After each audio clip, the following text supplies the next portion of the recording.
bepa. Ukumbire? Bepa. Bepa re? Ndakuputisa. Kuputisa.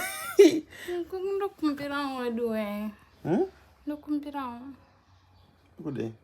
Na bepa. Bepa re? Putisa. Washiwa zvaita? Ndakapedza ndotsveramba. Ndokumbirawo. Okay, ndoputisa half and putisa twese. Guys, ndinzirewo zvipano. Kikada kuputisa bepa iri. Ndora rukumbira da kuputisa izvi. Una happiness yaanayo.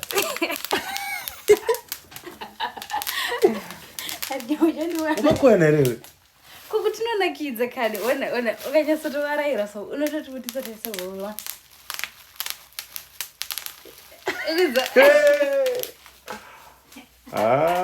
Roorai vana vadiki mega guys.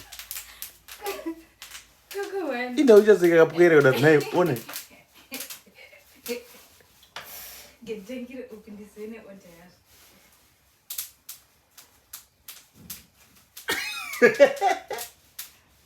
Akukusikisa mani.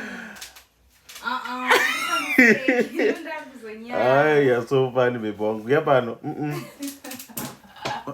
Akukukuninda kunyaro kana mojindidaro. Akukuwekera yako. Yeah.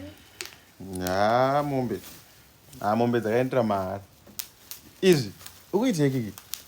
Aiwa ndambobvunza kuti watomumira tsvera mumba uchita zvinhu.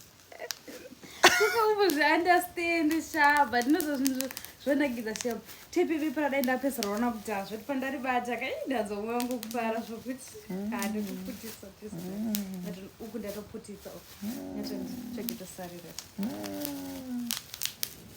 ya rosi kubo rosi rosi